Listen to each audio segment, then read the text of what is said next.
बोल news headquarter. अस्सलामुअलैकुम। बोल न्यूज हेडक्वार्टर्स में खुशामदीद। मैं हूं सहर फाता और मैं हूं सोनिया शेख। न्यूज हेडलाइंस आपने सुनी, बुलेटिन की अहम खबरों में शामिल करेंगे। मुदाखलत नाकाबिले बर्दाश्त। इंतखाबात नई मर्दमशुमारी के तहत। निगरान वज़ीर आज़म के लिए कौन फेवरेट। पाक भारत मैचेस का शेड्यूल फिर तब्दील।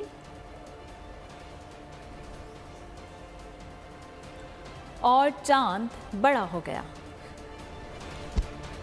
बुलेटिन का बाकायदा आगाज करेंगे। यहाँ आपको बताएंगे खुदकुश हमलों में अफगान शहरी मुलविस हैं। वज़ीर आज़म और आर्मी चीफ को दौरे पेशावर के दौरान ब्रीफिंग दी गई। सिविल और मिलिट्री क़यादत को खैबर पख्तूनख्वा की सिक्योरिटी सूरत हाल, खार खुदकुश धमाके के दहशत गर्दों और सहूलतकारों से मुतालिक भी ब्रीफिंग दी गई। वज़ीर आज़म ने खबरदार किया कि अफगान अबूरी हुकूमत को अपनी सरजमीन किसी दूसरे मुल्क में दहशत गर्दी के लिए इस्तेमाल होने से रोकने के लिए ठोस इक़दाम उठाए। दौरे के दौरान वज़ीर आज़म और आर्मी चीफ ने जख्मियों की अयादत भी की।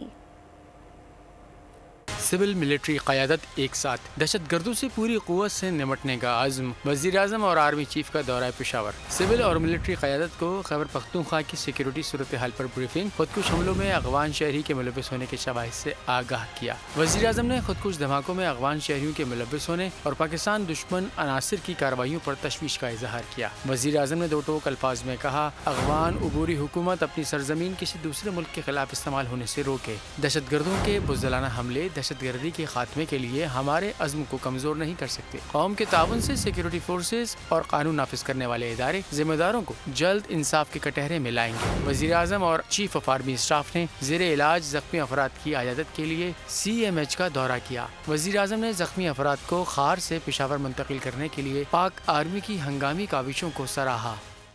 जर्मन फौज के सरबराह जनरल अल्फोनाइस माइस ने GHQ रावलपिंडी का दौरा किया और army chief general Syed Asim Munir से मुलाकात की है।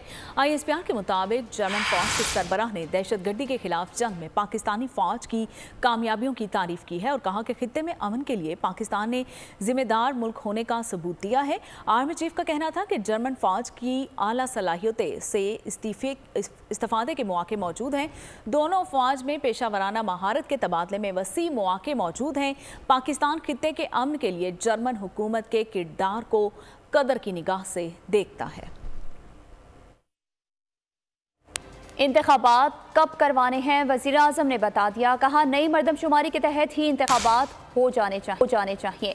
इंतखाबात में ताख़ीर का कोई जवाज़ नहीं। मर्दमशुमारी के नताइज मुकम्मल होने पर मुश्तरका मफादात कौंसिल में जाएंगे। निगरान हुकूमत का मकसद वक्त ज़ाया करना नहीं। अमेरिका की बाजोड़ हमला के सख्त तरीन अल्फाज में मुज़म्मत। वाशिंगटन में तर्जुमान अमेरिकी वज़ीर ख़ारजा मैथ्यू मिलर ने प्रेस कॉन्फ्रेंस के दौरान कहा कि पाकिस्तानी अवाम ने दहशत गर्दों के हाथों बहुत नुकसान उठाया। दहशत गर्दी से निपटने के लिए हुकूमत पाकिस्तान की कोशिशों की हिमायत करते हैं। तालिबान पर वाज़ेह किया है कि अफगानिस्तान दहशत गर्दी के अड्डे के तौर पर इस्तेमाल ना हो। मैथ्यू मिलर ने कहा कि अमेरिका पाकिस्तान में इंसदाद दहशत गर्दी की सलाहियत साजी के कई प्रोग्राम्स को फंड फराहम करता है। ये फंड कानून नाफिज करने वाले इदारों और इंसाफ के शोबों पर सिर्फ होते हैं। और चीनी नायब वज़ीर आज़म के दौरे पर सवाल के जवाब देते हुए उन्होंने कहा कि हमने पाकिस्तान को चीन और दुनिया भर के ममालिक की सरमायाकारी के हवाले से नहीं देखा। और यहाँ आपको बताएं कि वज़ीर ख़ारजा बिलावल भुट्टो ने कहा है कि पाकिस्तान दहशत गर्दी के खिलाफ मुकाबले के लिए अफगानिस्तान की मदद करने को तैयार है। वज़ारत ख़ारजा में डिजिटलाइज्ड निज़ाम सोलराइजेशन प्रोग्राम के संग बुनियाद की तकरीब के मौके पर उन्होंने कहा कि पाकिस्तान दूसरे ममालिक के साथ ताल्लुकात बेहतर बना चुका है। दहशत गर्द सरगर्मियों के तनासुर में अपने दिफा के लिए आलमी कवानीन पर अमल करें। छोड़ा गया नेटो असलहा बाज़ जगहों पर दहशत गर्दों के पास है। दहशत गर्दी के बारे में हमारी पॉलिसी बहुत वाज़ेह है। हम ब्लॉक्स की सियासत में नहीं हैं। हमने अफगानिस्तान की हुकूमत से, इंटरिम हुकूमत से ये वाज़ेह मुतालबा किया है कि उनको अपना सरजमीन को दहशतगर्दी के लिए किसी और ममालिक के खिलाफ इस्तेमाल नहीं होना चाहिए और उनको इस काम को रोकना चाहिए। साथ साथ हम उनके साथ काम करने के लिए तैयार हैं। उनका विल है या नीयत है, उनका नीयत साफ होना चाहिए कि वो भी तैयार हो दहशतगर्दी का मुकाबला करने के लिए, पाकिस्तान भी तैयार हो दहशतगर्दी का मुकाबला करने के लिए। बार बार इंगेज करने से और हर किसी से इंगेज करने से पाकिस्तान का ये फायदा हुआ है। साथ साथ जो ये फॉल ऑफ काबुल में अमेरिकन ने या नेटो ने उधर अपने हथियार छोड़े, वो अब हथियार दहशतगर्दों के पास है। दहशतगर्दी के वाक़े हैं, इसके बारे में पाकिस्तान का अपना जो पॉलिसी हैं वो वाज़े हैं। ब्लॉक पॉलिटिक्स का सबूत है, वो तो पाकिस्तान के वाज़े मौक़िफ़ है कि हम बिल्कुल ही शौकीन नहीं है कि हम किसी ब्लॉक पॉलिटिक्स का हिस्सा बने। आजमाइशें आती हैं, साथियों के हौसले बुलंद हैं। कारकुनान को पैगाम दिया है कि दहशतगर्दी का जवाब भी दहशतगर्दी से नहीं देना। मौलाना फजल रहमान का बाजोड़ धमाके पर रद्द अमल सामने आ गया।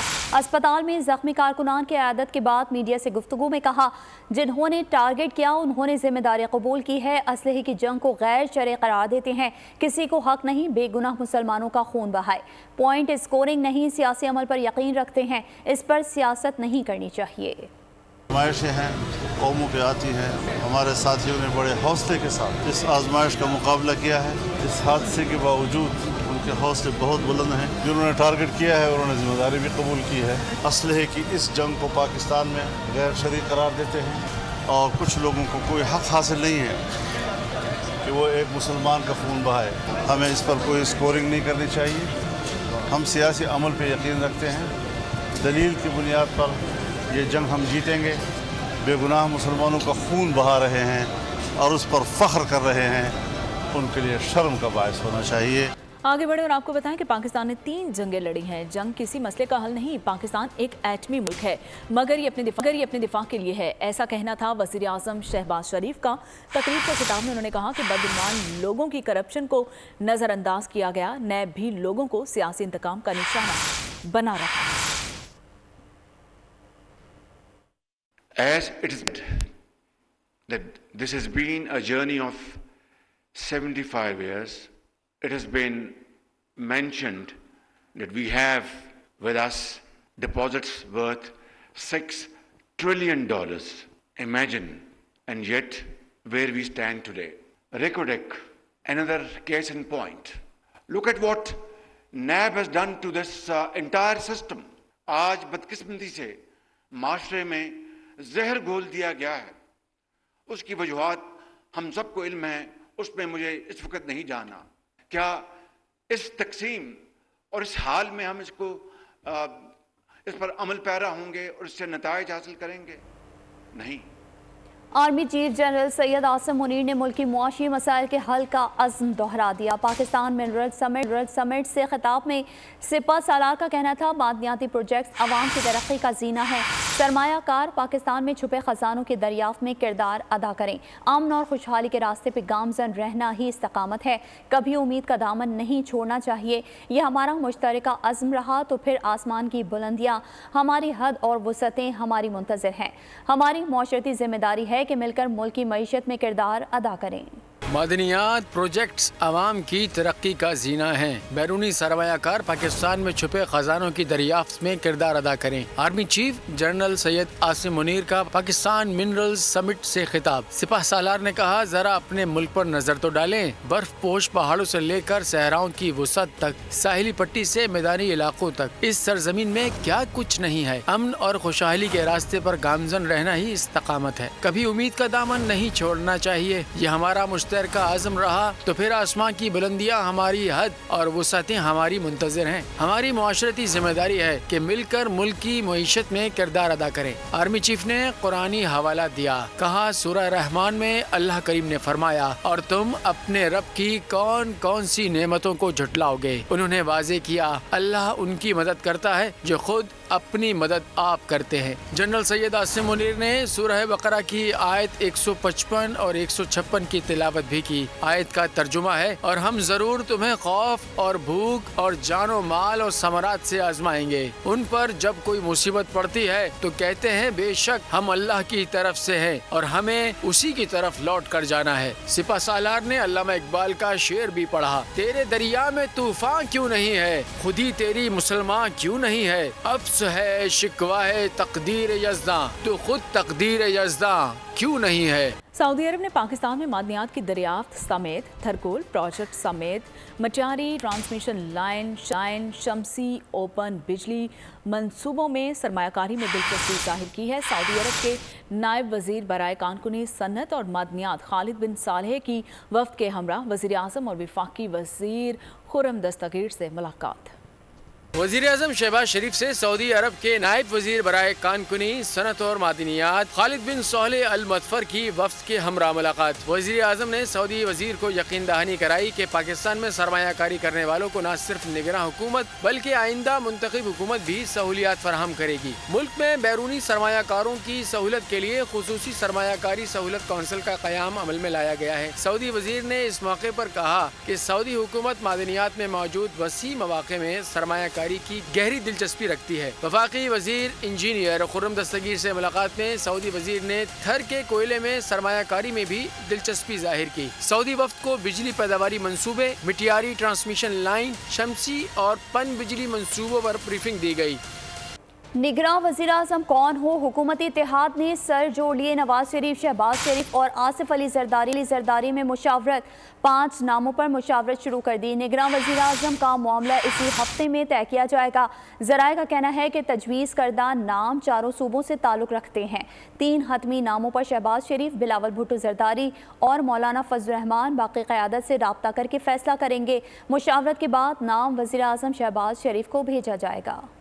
निगरान वजीर आज़म कौन? रिटायर्ड जज, रिटायर्ड जर्नल और ब्यूरोक्रेट्स गेम से आउट, सिविल सोसाइटी बिजनेसमैन इन। निगरान वजीर आज़म की तकर्रुरी के लिए इत्तेहादी जमातों ने सर जोड़ लिए। नवाज शरीफ, शहबाज शरीफ और आसिफ जरदारी में मुशावरत। पीपल्स पार्टी और नून लीग 5 नाम लेकर मैदान में आ गयी। दीगर इत्तेहादी जमातों से भी मुशावरत। निगरान वजीर आज़म का मामला इसी हफ्ते में तय किया जाएगा। मुशावरत के बाद नाम वजीर आज़म शहबाज शरीफ को भेजा जाएगा। शहबाज शरीफ मुजवज़ा नाम पर अपोजिशन लीडर राजा रियाज से मुशावरत करेंगे। निगरान वजीर आज़म के लिए 3 हतमी नामों का मामला क़यादत पर छोड़ने की तजवीज़ दी गई। शहबाज शरीफ, बिलावल भुट्टो और मौलाना फजल रहमान बाकी क़यादत से राब्ता करके फैसला करेंगे। तजवीज़ करदा नाम चारों सूबों से ताल्लुक़ रखते हैं। पंजाब से 2, सिंध बलूचिस्तान और KPK से एक नाम शामिल। साबिक़ चेयरमैन सेनेट मोहम्मद मियाँ सुमरो का नाम भी ज़ेरे गौर। साबिक़ गवर्नर सिंध डॉक्टर इशरतुल इबाद का नाम भी मुशावरत में शामिल कर लिया गया। हुकूमती टीम ने इत्तेहादी जमातों से मुशावरत तेज कर दी। हुकूमती टीम के सरबराह अयाज सादिक ने जमीयत उलमा इस्लाम और जमहूरी वतन पार्टी से राब्ता कर लिया। परवेज खटक पाकिस्तान तहरीक इंसाफ पार्लियामेंटेरियंस के चेयरमैन और महमूद खान को वाइस चेयरमैन मुंतखब कर लिया गया है। परवेज खटक ने तमाम हलकों से अपने उम्मीदवार खड़े करने का भी ऐलान कर दिया। कहा पार्टी के दरवाजे खुले हैं, किसी के साथ भी इत्तेहाद कर सकते हैं।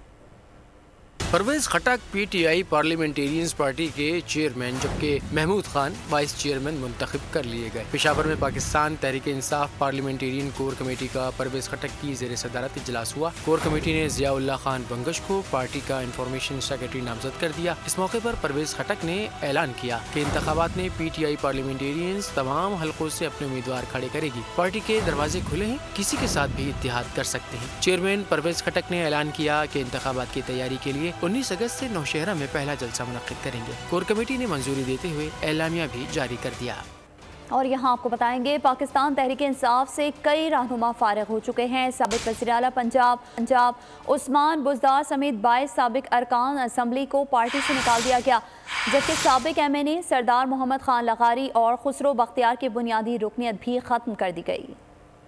PTI में बड़ी सफाई, मजीद कई रहनुमा पार्टी से फारिग, कई साबिक मेंबर कौमी असम्बली शामिल। पाकिस्तान तहरीक इंसाफ से कई रहनुमा फारिग। एलामिया के मुताबिक पार्टी पॉलिसी से इनहराफ करने पर 22 अरकान को पार्टी से निकाल दिया गया है। इन अफराद की पार्टी की बुनियादी रुकनीत भी खत्म कर दी गई है। एलामिया के मुताबिक साबिक MNA सरदार मोहम्मद खान लगारी और खुसरो बख्तियार की बुनियादी रुकनीत भी खत्म कर दी गई है। जावेद अख्तर अंसारी, फारूक आजम मलिक, मोहम्मद अख्तर मलिक, सैयद मोहम्मद नदीम शाह, एहतशामुल हक, बहावल खान अब्बासी, सबीन गुल को भी PTI से फारिग कर दिया गया। मियां शफी मोहम्मद, सैयद मोहम्मद असगर शाह, मियां तारिक अब्दुल्ला, मोहम्मद अफजल, एहसानुल हक, सलीम अख्तर, मोहम्मद जहीरुद्दीन खान की भी PTI की बुनियादी रुकनीत खत्म कर दी गई। एलामिया के मुताबिक मखदूम अफकारुल हसन, राजा मोहम्मद सलीम, अकरम कानू, मोहिउद्दीन सोलंगी को भी पार्टी से फारिग कर दिया गया है। उस्मान बुजदार समेत निकाले गए मुतादिद अफराद ने 9 मई के वाक़यात के बाद PTI को खैराबाद कह दिया था।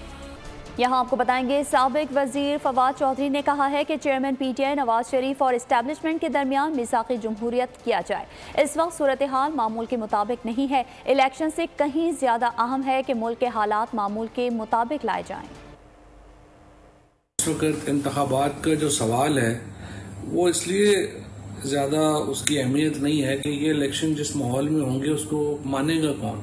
इस वक्त जितनी तलखियों में ये मामला आगे जा रहे हैं, ये सवाल ही जो है वो इर्रेलेवेंट है, गैर ज़रूरी है कि क्या इलेक्शन होंगे या नहीं होंगे।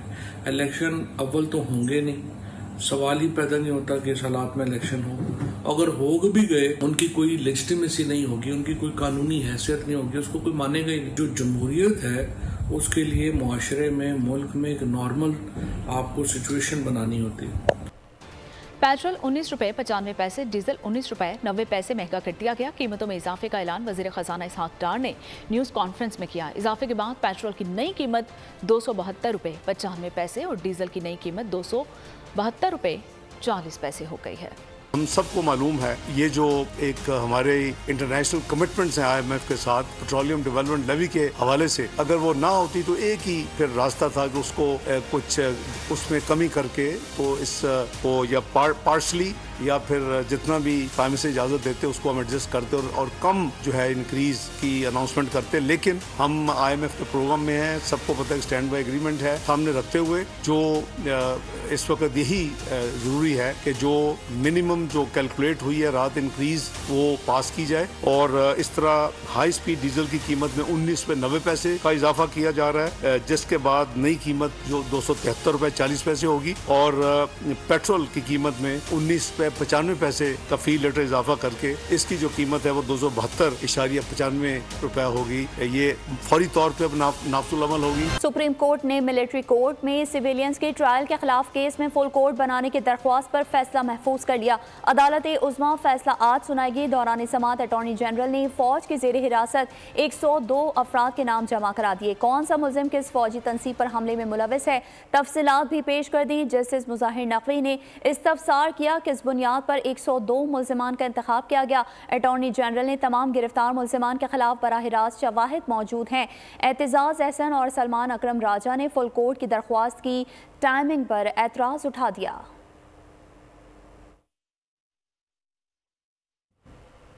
इस्लामाबाद हाई कोर्ट में साइफर इंक्वायरी कालादम करार देने की दरखास्त पर एतराज़ात के साथ समाअत। चेयरमैन PTI के वकील की इस्तदा पर फैसला महफूज। चीफ जस्टिस आमिर फारूक ने दरखास्त समाअत के लिए मुकर्रर करने की हिदायत की थी। साइफर इंक्वायरी कलअदम करार देने की दरख्वास्त इस्लामाबाद हाई कोर्ट में एतराज़ात के साथ समाअत।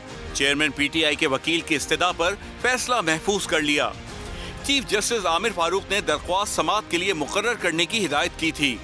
लतीफ खोसा ने कहा था FIA ने चेयरमैन PTI को आज तलब कर रखा है। हमारी दरख्वास्त पर रजिस्ट्रार ऑफिस ने 2 एतराज़ात आयद किए हैं। मरकजी एतराज़ है कि ऐसी ही एक दरख्वास्त पहले भी दायर की जा चुकी है। हमारी वो दरख्वास्त बिल्कुल अलग नौयत की थी, एतराज़ नहीं बनता। FIA ने तलब किया तो चेयरमैन PTI पेश हो गए। हमने नेक नियति के लिए कहा था कि भाग नहीं रहे, पेश होंगे। सरदार लतीफ खोसा ने कहा साइफर का मामला उठाया ही नहीं जा सकता। वजीर आजम और काबीना के फैसलों को आइन के आर्टिकल 248 के तहत इस्तिस्ना हासिल होता है। अदालत ने इस्तफसार किया, क्या अब आप FIA की इंक्वायरी को चैलेंज कर रहे हैं?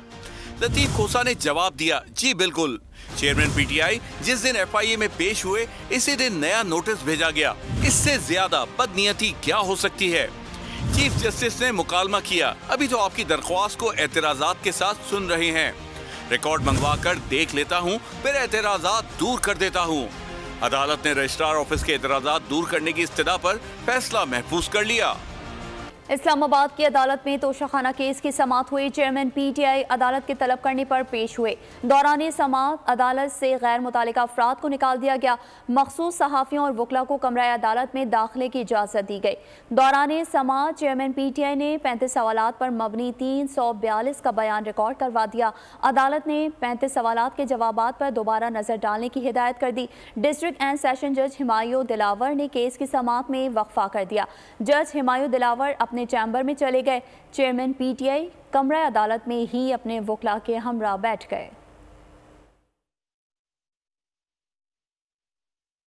यूनिवर्सिटीज़ के क़याम के बिल्स पर हुक्मरान इत्तेहाद में झगड़ा हो गया। पीपीपी, चंद लीगी अरकान और वफाकी वज़ीर तालीम राना तनवीर हुसैन के दरमियान तनाज़ हल ना हो सका। सैयद खुर्शीद शाह की मुदाखलत के बावजूद वज़ीर दिफा ख्वाजा आसिफ ने अपने मौक़िफ़ पर लचक पैदा करने से साफ इनकार कर दिया। कौमी असम्बली में आज भी कई बिल अफरा तफरी में मंजूर। वज़ीर तालीम राना तनवीर हुसैन यूनिवर्सिटियों के क़याम के बिल्स की फौरी मंजूरी की कोशिशों पर पीपी अरकान और अपने अरकान पर फट पड़े। कहा ऐसे नहीं चलेगा कि यहाँ से चार्टर ले लें और बाद कागजात पूरे कर लें। अरकान कौमी असम्बली को तालीम से इतनी मोहब्बत हो गई। यूनिवर्सिटी बननी चाहिए, लेकिन वो यूनिवर्सिटी बननी चाहिए जो क्राइटेरिया आपका गिवन क्राइटेरिया एक कानून कायदा है, उसके अंदर वो क्राइटेरिया फुलफिल करें। तो वो फुलफिल करें तो तब उनको एनओसी दें, और जो एनओसी जिनके पास नहीं है दे बिकम प्रॉब्लम। ऐवान में सैयद खुर्शीद शाह और कादिर मंदोखेल ने ख्वाजा आसिफ को यूनिवर्सिटियों के बिल्स पेश होने देने की दरख्वास्त की। ख्वाजा आसिफ और राना तनवीर हुसैन ने अपने और पीपीपी अरकान के दबाव में आने से इनकार कर दिया। हुक्मरान इत्तेहाद के दरमियान स्पीकर चैम्बर में 38 मिनट तक मुज़ाकरात हुए जो नाकाम रहे। इससे कबल कौमी असम्बली ने सिविल एविएशन तरमीमी बिल की मंजूरी दे दी। 8 अगस्त को एयरपोर्ट आउटसोर्स करने के हवाले से इश्तिहार दिया जाएगा। ताहम यूनिवर्सिटियों के क़याम के बिल्स पर इत्तफाक न होने पर कौमी असम्बली इजलास कल 11 बजे तक मुलतवी कर दिया गया। यहाँ आपको खबर देंगे, कोयटा में दहशतगर्दी के हवाले से इंसदादे पोलियो टीम पर फायरिंग का वाक़या पेश आया। सिक्योरिटी पर मामूर 2 पुलिस अहलकार शहीद हो गए। पुलिस के मुताबिक फायरिंग का वाक़या कोयटा के नवाही इलाके नवाकली में पेश आया, जहाँ नामालूम मुसल्लह मुल्ज़िमान ने इंसदादे पोलियो टीम पर फायरिंग कर दी, जिसके नतीजे में 2 पुलिस अहलकार शहीद हो गए। पुलिस का कहना है कि फायरिंग से इंसदादे पोलियो की टीम महफूज रही। वज़ीर आला बलूचिस्तान की पोलियो ड्यूटी पर मामूर पुलिस अहलकारों पर फायरिंग की मज़म्मत जबकि वाक़े की रिपोर्ट भी तलब की है। बेईमाना तशद्दुद का शिकार घरेलू मुलाजमा रिजवाना की हालत में मामूली बेहतरी हुई है। शदीद जख्मी रिजवाना जिंदगी और मौत से जंग लड़ने में मसरूफ़ है। 12 साला बच्ची 8वें रोज़ भी लाहौर के जनरल हॉस्पिटल में ज़ेर इलाज है। उधर district and session court Islamabad ने मरकजी मुल्जिमा सोमिया आसिम की 7 अगस्त तक अबूरी जमानत मंजूर कर ली। जिस्म पर जख्म ही जख्म, रूह भी जख्मी, दर्द से कर रहा थी नन्ही रिजवाना जिंदगी और मौत की कशमकश में मुब्तला। मासूम 8वें रोज भी लाहौर के जनरल अस्पताल में जेर इलाज। डॉक्टर्स ने सेहत में मज़बत पेशरफ्त की आस दिला दी। हालत में बेहतरी आने लगी। मेडिकल बोर्ड के सरबरा के मुताबिक बच्ची ने हल्की ग़िज़ा लेना शुरू कर दी है। गुज़िश्ता रात से ऑक्सीजन लेवल भी बेहतर हुआ है। मुख्तलिफ बीमारियों की वजह से तबीयत में उतार चढ़ाव जारी है। मरकजी मुल्जिमा सोमिया आसिम ने तशद्दुद केस में इस्लामाबाद की अदालत में जमानत कबल गिरफ्तारी की दरख्वास्त दायर कर दी। इससे कबल लाहौर हाई कोर्ट ने मुल्जिमा को 1 अगस्त तक हिफाजती जमानत दी थी। यहाँ आपको बताएंगे, मुल्क भर में बारिश का मौसम जाने लेने लगा। रुझान में सैलाब में एक नौजवान समेत 2 बच्चे डूब गए। बलूचिस्तान में सैलाब के सबब कई देहात ज़ेर-ए-आब आ गए। घनघोर घटाव ने मुल्क को अपने घेरे में ले लिया। मानसून ने अपना भरपूर रंग जमा दिया। रुझान में सैलाब में एक नौजवान समेत 2 बच्चे डूब गए। बलूचिस्तान में सैलाबी रेलों ने तबाही मचा दी। कई देहात ज़ेर-ए-आब आ गए। ठरी मीरवाह में सैलाबी पानी मौजूद। जफरगढ़ में दरिया चनाब में सैलाबी सूरत हाल। ओकाड़ा के मुकाम पर दरिया रावी में 65,000 क्यूसेक का सैलाबी रेला गुजर रहा है। नौशेरो फिरोज दरिया सिंध में सैलाबी सूरत हाल के सबब सैकड़ों कच्चे के देहात पानी में डूब गए। बूरे वाला दरिया सतलुज में पानी की सतह में मुसलसल इजाफा होने लगा। दूसरी जानिब मुल्क भर में बादल जमकर बरसे। लाहौर में बारिश ने मौसम खुशगवार कर दिया। इस्लामाबाद में भी बारिश जमकर हुई, जबकि कराची में सुबह से बूंदाबांदी और फुहार का सिलसिला जारी रहा। महकमा मौसमियात के मुताबिक कराची समेत बदीन, ठट्टा, थरपारकर में बूंदाबांदी या हल्की बारिश का इम्कान है। पाक बहरिया में PNS तारिक की शमूलियत की तकरीब आज कराची में होगी। तुर्किया की मदद से तैयार किए गए अस्करी मकासद के लिए तैयार किए गए जंगी बहरी जहाज को तुर्किया की मदद से तामीर किया गया है और तुर्किया के नायब सदर जहाज की लॉन्चिंग तकरीब में शिरकत के लिए पाकिस्तान के 2 रोज़ा सरकारी दौरे पर कराची पहुँच गए हैं। PNS तारिक की लॉन्चिंग, नायब सदर तुर्किया जौदत यलमाज का पाकिस्तान का दौरा। PNS तारिक की लॉन्चिंग के मौके पर वजीर आजम शहबाज शरीफ और तुर्किया के नायब सदर यलमाज शिरकत करेंगे। ये तकरीब कराची शिपयार्ड में मुनक्किद की जाएगी। PNS तारिक पाकिस्तान तुर्किया मुआहदे के तहत तुर्किया में तैयार किया जाने वाला ये 3रा जंगी बहरी जहाज है। इससे कबल 2021 में पहला जहाज और 2022 में दूसरा जहाज और इसी साल तीसरे जहाज की लॉन्चिंग तकरीबात मुनक्किद हुई थी। खबर शामिल करेंगे खेल के मैदान से, जहां वर्ल्ड कप में पाकिस्तान के मैचेस की शेड्यूल की तब्दीली की गई है। ICC और PCB के दरमियान नए शेड्यूल पर इत्तेफाक हो गया। जराए के मुताबिक पाकिस्तान और भारत का मैच 15 के बजाय 14 अक्टूबर को होगा। वर्ल्ड कप में पाकिस्तान के 2 मैचेस की शेड्यूल की तब्दीली। पाकिस्तान क्रिकेट बोर्ड ने मैचेस की शेड्यूल पर तब्दीली पर रजामंदी जाहिर कर दी। जराए के मुताबिक पाकिस्तान और भारत का मैच 15 के बजाय 14 अक्टूबर को होगा। पाकिस्तान और श्रीलंका का मैच भी रीशेड्यूल कर दिया गया। पाकिस्तान टीम श्रीलंका के खिलाफ मैच 12 अक्टूबर के बजाय 10 अक्टूबर को खेलेगी। पाकिस्तान और नीदरलैंड्स के दरमियान मैच शेड्यूल के मुताबिक 6 अक्टूबर को खेला जाएगा। कौमी hockey team Asian champions trophy के सिलसिले में भारत के शहर चेन्नई पहुंच गए। ग्रीन शर्ट्स का शानदार इस्तकबाल किया गया, ढोल की थाप पर रक्स भी किया गया। कौमी हॉकी टीम अमृतसर के बाद दिल्ली और दिल्ली से चेन्नई पहुंची। पाकिस्तान अपना पहला मैच मलेशिया के खिलाफ 3 अगस्त को खेलेगा। पाकिस्तान अपना दूसरा मैच 4 अगस्त को कोरिया, 6 अगस्त को जापान से खेलेगा। पाकिस्तान आखिरी राउंड मैच रिवायती हरीफ भारत के खिलाफ 9 अगस्त को खेलेगा। एशियन चैंपियंस ट्रॉफी का फाइनल 12 अगस्त को खेला जाएगा। और आखिर में आपको बताएं कि पाकिस्तानी कॉमेडी सुपरस्टार इफ्तिखार ठाकुर की तंज़ो मिज़ाह से और कहकहों से भरपूर नई इंटरनेशनल पंजाबी फिल्म मुंडा साउथ हालदा को पंजाबी सिनेमा घरों में सेंसर सर्टिफिकेट्स मिल गया है और पाकिस्तानी सिनेमाओं में 4 अगस्त को नुमाइश के लिए ये फिल्म पेश की जाएगी। अगर आपको ये वीडियो पसंद आई है तो हमारे चैनल को सब्सक्राइब कीजिए और बेल आइकन को प्रेस कीजिए।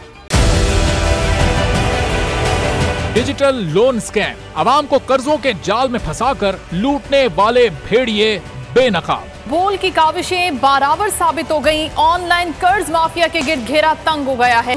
बोल ने दिया अपने आवाम का साथ, उठाई इस स्कैम के खिलाफ आवाज। बोल की डिजिटल लोन स्कैम के खिलाफ आगाही मुहिम की सबसे बड़ी ट्रांसमिशन 59% आवाम ने देखी अपनी स्क्रीन पर, क्योंकि बोल है पाकिस्तान का नंबर 1 न्यूज चैनल। सब्सक्राइब करें और बेल दबाएं ताकि कोई खबर रह न जाए।